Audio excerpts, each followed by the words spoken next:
Hey guys, good morning. It is -8 degrees out, and I can't have the heat blasting in here too much or you won't be able to hear me. But so it is very cold. I'm gonna have to put a scarf on, I think, for the next video. I'm gonna make two right now because I've got two things I want to talk about.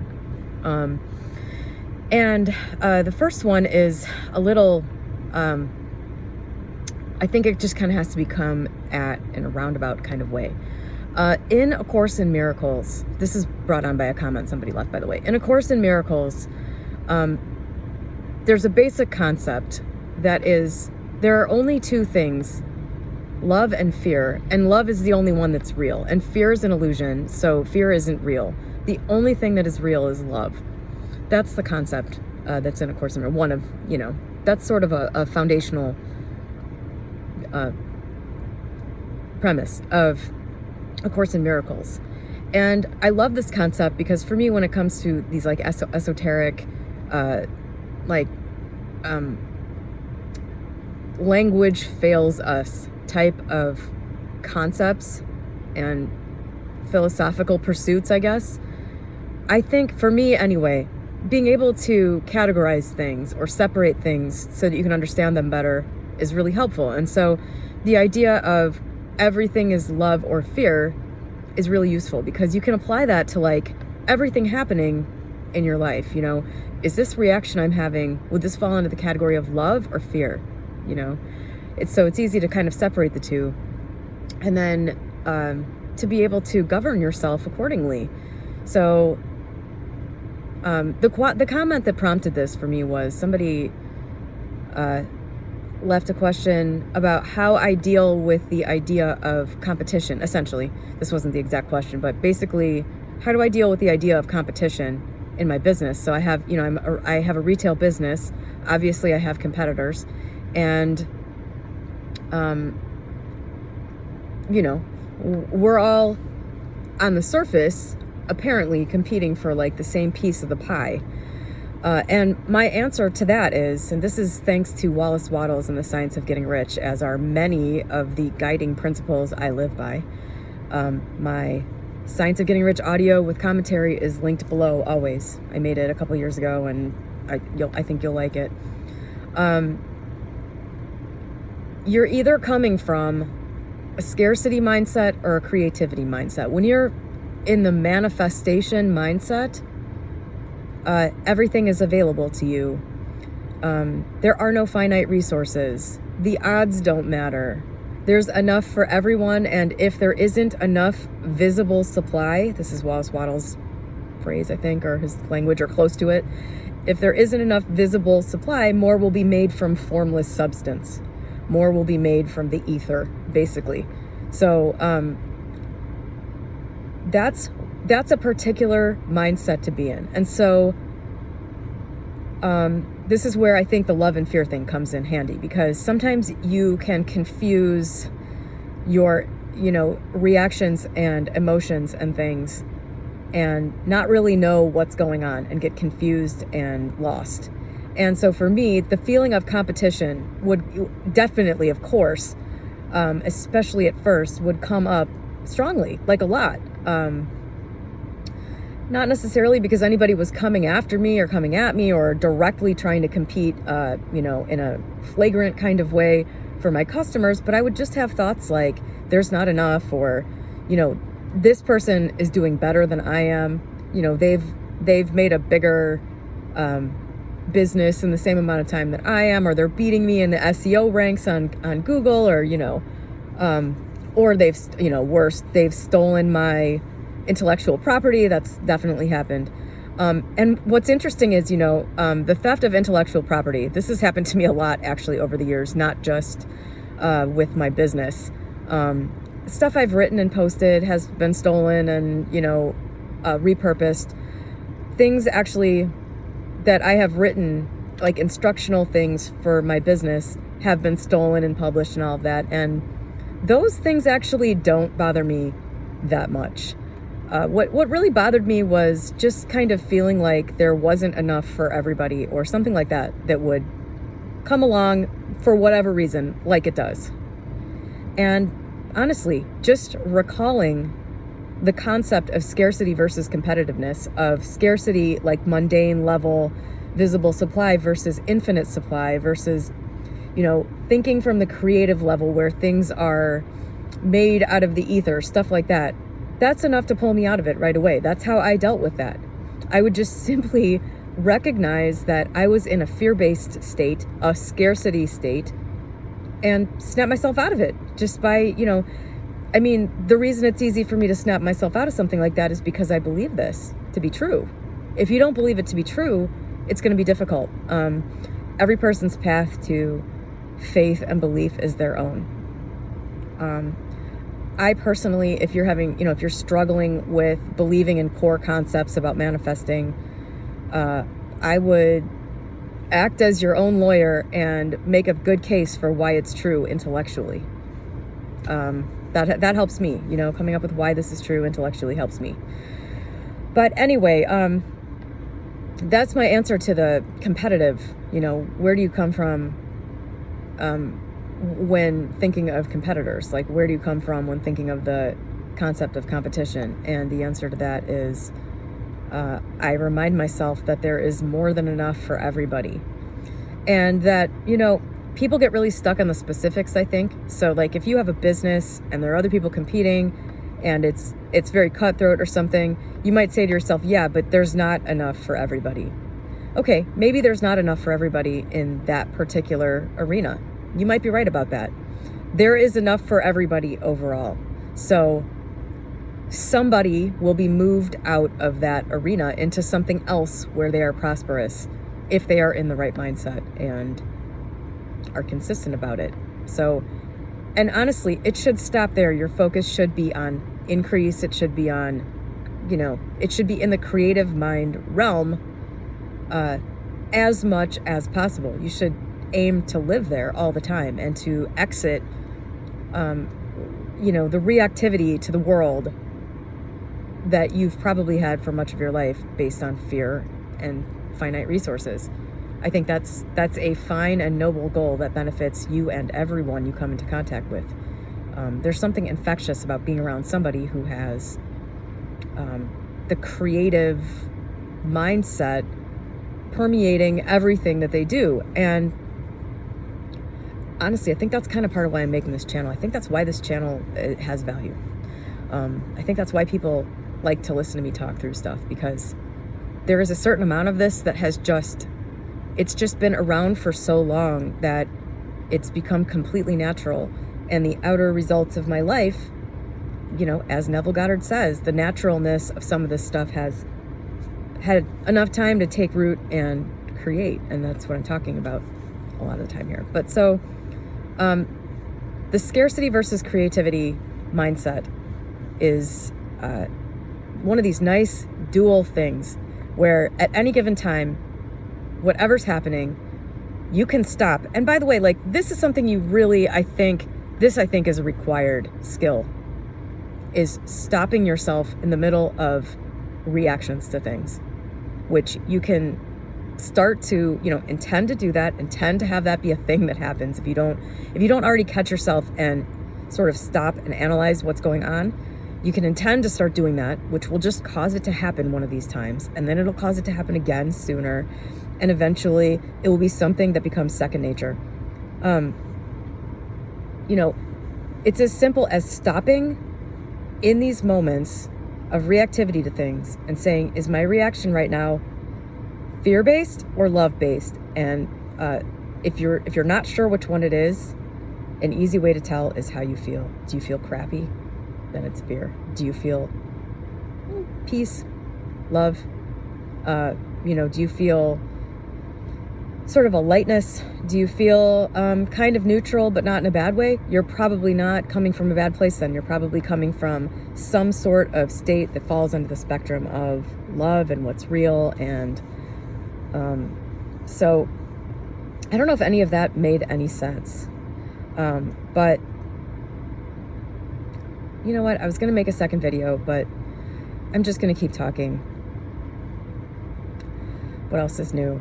I was going to make a second video because I wanted to talk more about what's been happening over the last few weeks with me I said on a previous video that around the end of December at some point, I was kind of like here and there, like I just kind of had a thought pop into my head. I'm going to make a video on my channel every day next year. I'm just going to sit and talk through stuff. My ex, who I own my business with, he occasionally takes a spiritual dose of a substance, periodically, to sort of reconnect, to flush out all the garbage that has built up. And after the last time, he called me at the tail end of it, and he said, I have a message for you. Your job is to sit down in front of a camera and talk. Your job is just to show up. That's what you're supposed to do. That's a message for you from the great mushroom god. And I was just like, I was not in a place where I could hear or understand that. This was 2022, I think, that he told me that. And I remember thinking, okay, well, if that came out of that experience, it must be true. But I couldn't, I don't know. I had a personality configuration at that time that was not allowing that to happen.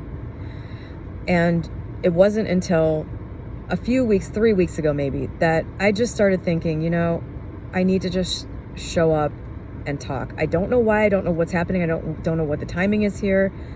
It wasn't particularly driven by some kind of desire that I had, but I just kind of started thinking about it here and there. Maybe I'll do that. And of course, my initial reaction was no. I don't want to commit to that at all in my mind. I don't want an obligation that I create for myself that might end up sucking. That was my initial reaction.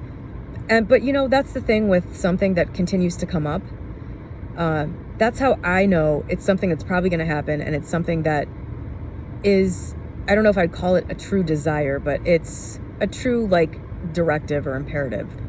If something keeps coming up, there's a reason. Either it's a projection, either I have a need that I haven't met, that I haven't figured out in my mind, and I'm projecting it onto something outside as that thing will fulfill and make me whole. Not to be cheesy, but that's really what it boils down to most of the time for me. It's either that, if it keeps coming up, if I try to quash it and it keeps coming up, it's either that, in which case I generally stop and think about whether it's that, and I can figure it out pretty fast usually at this point. Or it's real. It's something that I'm going to do for some reason, and often I don't really know what the reason is. But so the end of December, this happened. Again, it kept coming back, and then there were some, things that arose that sort of allowed me to say, is this something I want to do? This is what I love about stuff like astrology, is because it's like a fixed interpretation to some degree.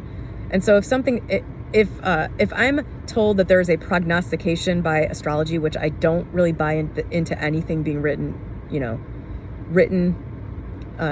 in stone. If I'm presented with an idea like, this is a good year for you to do X, Y, Z, and I'm like, hell no, I'm not doing that. I don't care if astrologically it says I'm going to. If that's my reaction, well, then I know where I'm at in relation to that thing.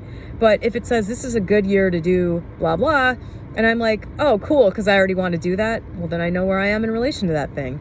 And so there were a few things that cropped up like that were like, now would be a good time to make a new start, and in the area of spirituality and wisdom and guiding others or something. That's precisely what this astrological thing said. And I was like, okay, well, it was just kind of like a reality check in that area where I just said, okay, I'm just going to do this.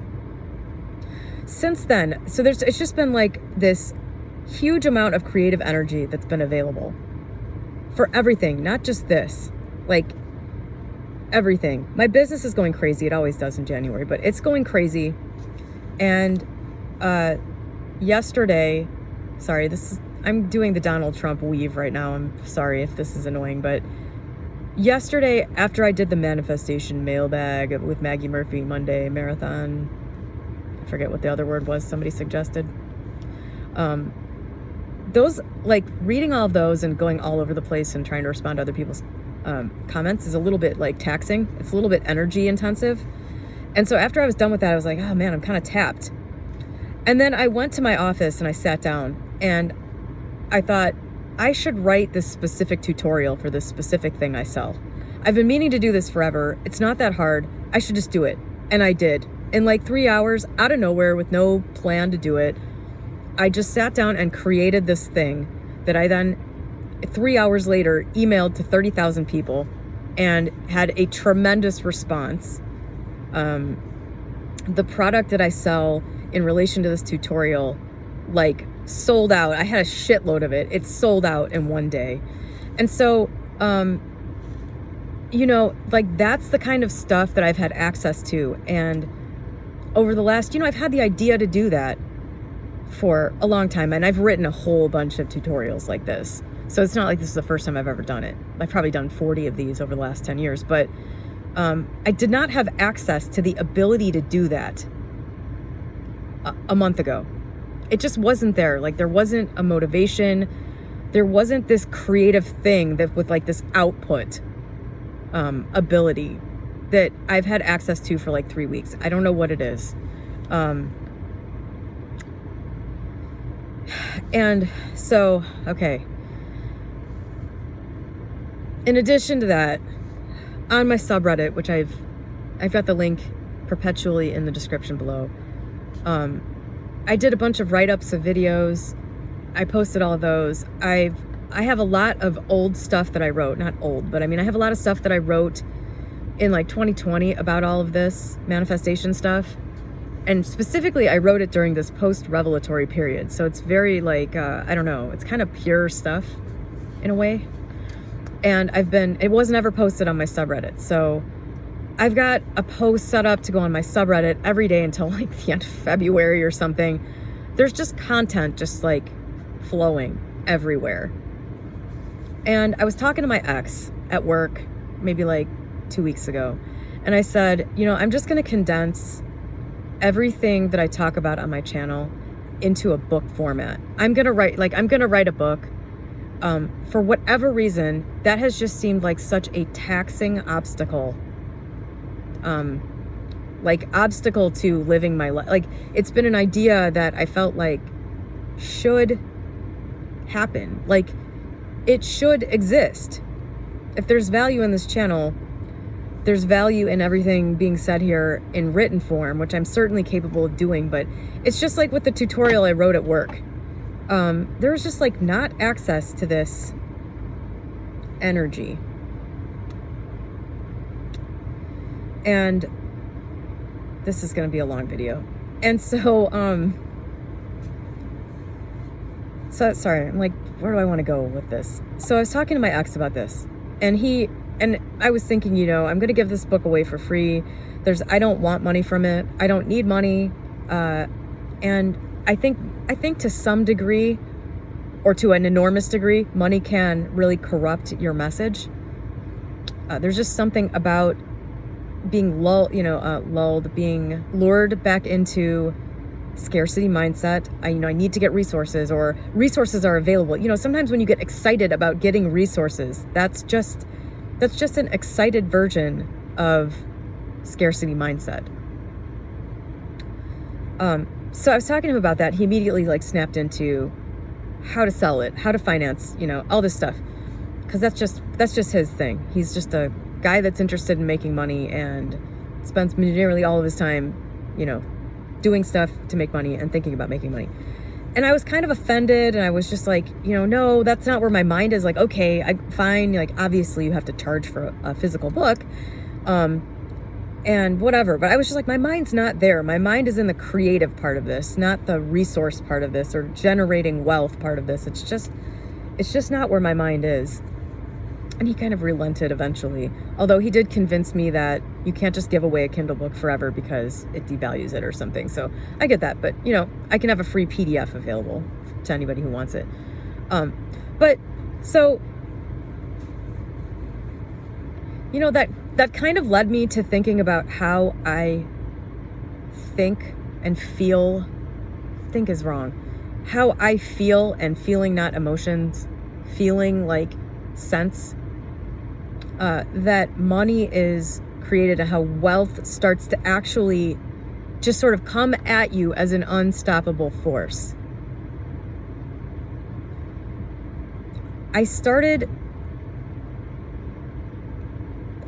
look, I had a sense of this for what feels like my entire life, but this started to be sort of codified into concrete ideas around the age of 20, I would say. I started to notice that if I had thoughts like, when I need money, it's always there, that they would come true.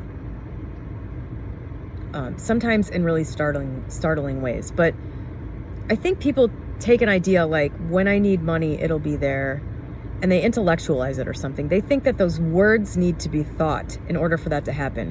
When what it is it's generating in you a certain state of being, a frequency. Again, there are no words for this, but it's just sort of a plane on which you exist. Not necessarily that you think those exact thoughts all the time. It's just sort of like, it's like adding a dropper full of calmness and peace into your frequency that shifts it a little bit. For me, that's what that statement means. Money's always there when I need it. Just sort of removes a frequency of worry or something in the fear-based realm from the whole frequency, from the being, just from all of it.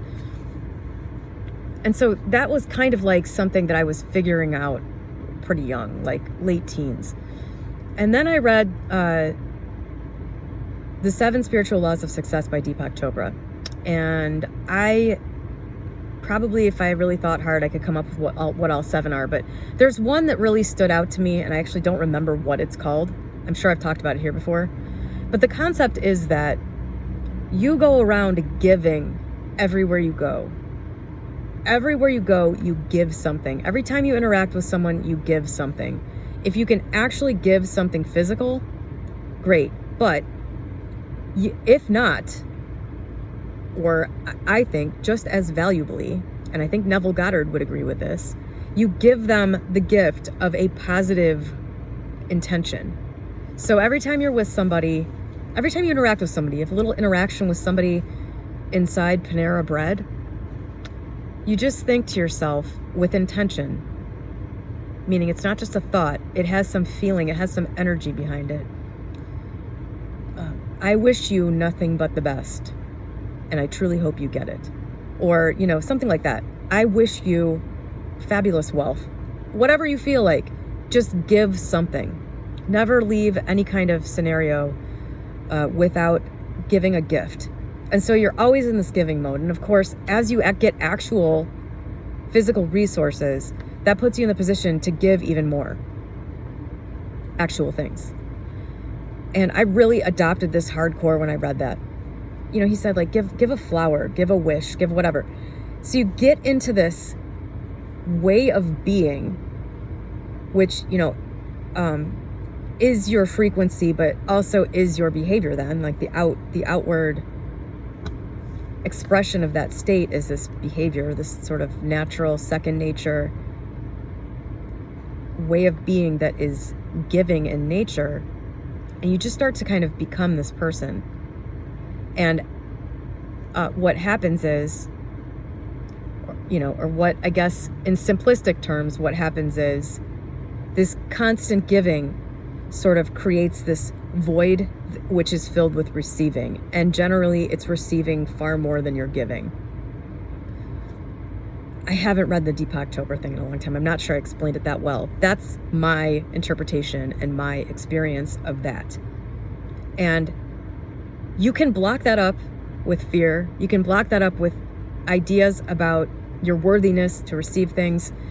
All this stuff goes into this frequency that you're broadcasting that's creating everything in some way or another.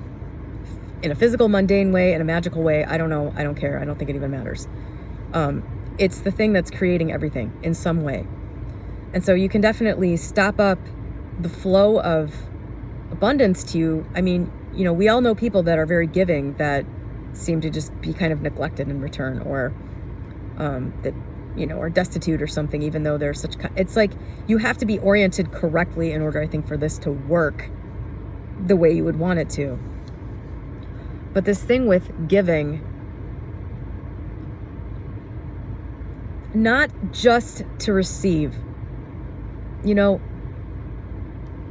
I think a lot of people in the manifestation community are doing things to make something happen, which makes sense. If you want something in the outer world, you do a manifestation technique because you want to try to make that thing happen. But I don't think that's the right orientation to it. I don't think, I should say right, forget right. I don't think that's the most successful orientation to it. I don't think it's the orientation that is the most satisfying and enriching for a person. I think you kind of leap into embodying a lot of this stuff with good intentions, I hope. Again, I'm just speaking, this is just one person's perspective in my experience, but you leap into this embodiment of these things and it's kind of like leaping into a whole different experience. It's not you with the life you've created that you don't want, doing some mental magic in order to get a thing to show up in your life that you don't want. And then, okay, now you move on to the next thing to get into your life that currently isn't what you want. It's like a shift in being, a shift in state, like Neville Goddard talks about. It's embodying a different state. And I have seen this in action in my own life, that when you embody this state, you are enriched. Most of the net worth that I have, like half of the net worth I have, which I consider to be a lot, maybe more, is due to, you know, my business and the money that I've made from that and investments that came from that and all that. But there have been some other things that have cropped up that have enriched me greatly that weren't related to anything I was doing. They didn't come as a direct result of, you know, I did this X work and then this Y payment came or whatever. This simulation or the universe or whatever you want to call it has an interesting way of accounting. And if you're giving in the way I just described, and I would say, and you're not actively blocking the flow of good things, abundance, wealth, all that stuff, if you're not actively blocking that stuff with your beliefs and thoughts, it doesn't matter where you're giving. The receiving will come from somewhere else, because there's this balance, this accounting, this thing that just works. So I was telling my ex, you know, here's what I know, okay? But this is not why I'm doing it either. I don't need money. I don't even care about money. I don't even really want it. I was just saying this as more of an intellectual observation. I said to my ex, if I make a video on this channel every day, and if I write a book and I put it out, and I give it away for free to, you know, everybody on my YouTube channel, on Kindle or whatever, he was like, you can only do that for a weekend. So I'm like, okay, fine, whatever, I don't care.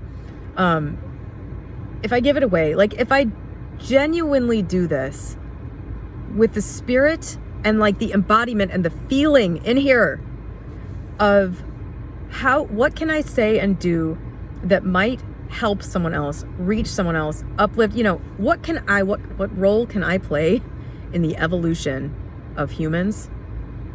And how much can I give of myself before I hit a point where I'm hurting myself? If I do all this stuff, I am certain we will be remunerated with at least $1 million from somewhere. I was like, I don't think it's going to come from book sales. That's why I don't even really care about it. It's just like, you know, I don't know, maybe I would care more if there were bigger money involved in the type of stuff I'm talking about. There is huge money available in the specific person area, as can be seen by the gigantic number of mostly grifters that have popped up to try to cash in on it, to tell you whatever you want to hear in exchange for your hard-earned cash. I don't know. But anyway, I just told him, I feel certain that this effort, which isn't even that much effort, that's the thing. I'm being given all of this creative energy, and it's for this. It's to create this and other things. By the way, you know, the tutorial that I wrote for my business people, that was free, obviously. But then they bought the thing. You know,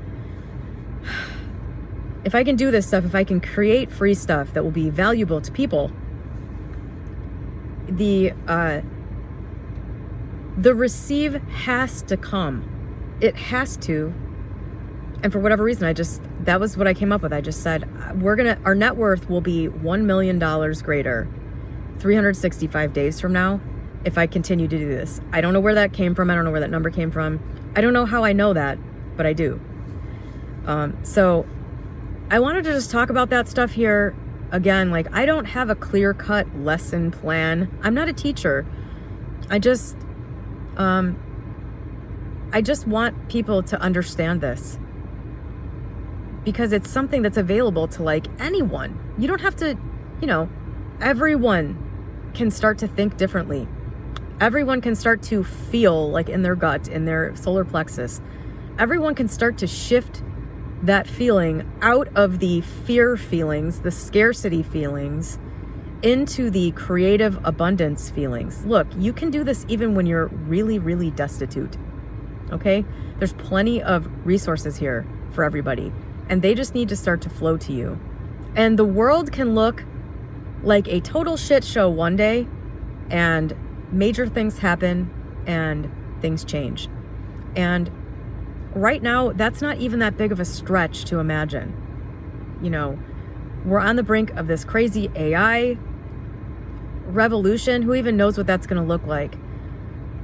If you were born after like 1995, I don't think you probably have any way of grasping what the internet did to change everything, what that made available to people that was not available before. I would not be able to do what I'm doing for a living without the internet. It was not a possibility. It made so much available, and it happened very rapidly. And as we all lived through it, it really, it wasn't scary. I mean, maybe for some people who really didn't want to leap into the technology age and learn how to use the internet. Like my mom was really slow to get into that. I don't know if she was afraid, or I don't know what it was, but it happened gradually, but really fast. Everybody was able to handle it. And some of the AI shit is really scary, but I am very, if I had to guess, if I had to bet, if I had to put my money on something, it would be that it's a similar thing to the internet. Yes, there will be downsides, but the upsides are going to change everything. And no matter what life circumstance you're in, you could be on the brink right now of a major, major positive change, into a future you can't even imagine. And it might be fun to start experimenting with adopting this abundance feeling, which I think for a lot of people starts intellectually. So, it starts with exploring those concepts intellectually.